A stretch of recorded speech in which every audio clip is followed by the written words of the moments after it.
जय श्री कृष्णा।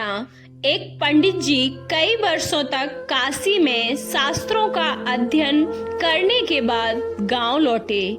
पूरे गांव में काफी चर्चा हुई। सभी बहुत खुश थे कि काशी से शिक्षित होकर आए हैं पंडित जी हैं और धर्म से जुड़े किसी भी पहेली को वो आसानी से सुलझा सकते थे। शोहरत सुनकर एक किसान उनके पास आया और उनसे पूछ लिया कि पंडित जी, आप हमें यह बताइए कि पाप का गुरु कौन है। प्रश्न सुनकर पंडित जी चकरा गए। उन्होंने धर्म व आध्यात्मिक गुरु तो सुने थे, लेकिन इस पाप का गुरु नहीं सुना था। यह उनकी समझ और ज्ञान से बाहर था। पंडित जी को लगा कि उनका अध्ययन अभी अधूरा रह गया।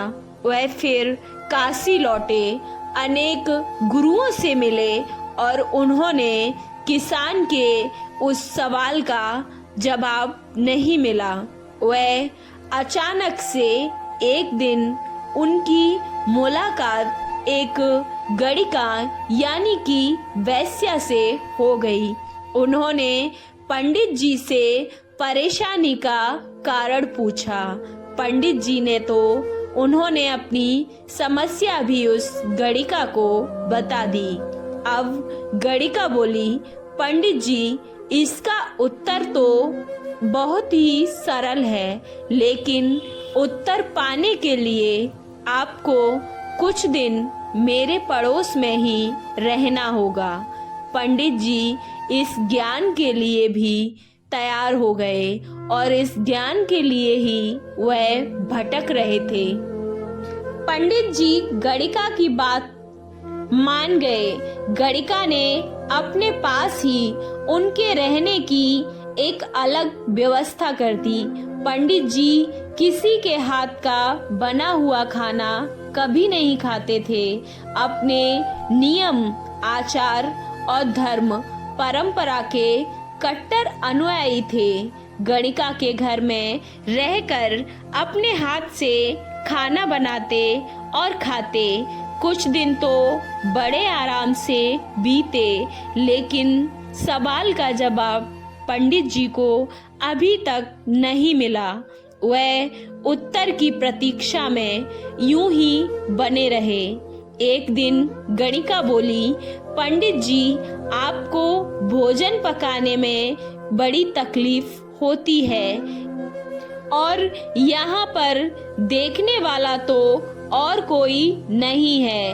आप कहें तो नहा धोकर मैं आपके लिए आपका भोजन तैयार कर दिया करूं।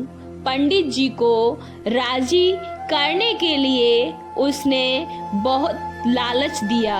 यदि आप मुझे इस अपनी सेवा का मौका देंगे तो मैं दक्षिणा में आपको 5 स्वर्ण मुद्राएं भी प्रतिदिन दिया करूंगी।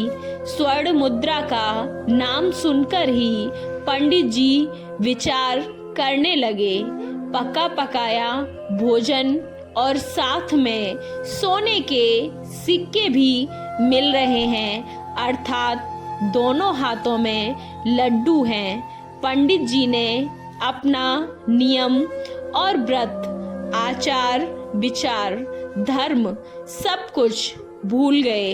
उन्होंने कहा कि तुम्हारी जैसी इच्छा है, बस विशेष ध्यान रखना कि मेरे कमरे में आते जाते हुए तुम्हें कोई देखे नहीं।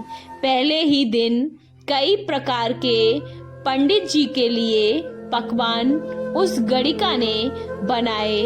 उसने पंडित जी के सामने परोस दिए, पर ज्यों ही पंडित जी ने खाना चाहा तो उसने सामने से परोसी हुई थाली खींच ली। इस पर पंडित जी क्रुद्ध हो गए और गणिका से बोले, यह क्या मजाक है।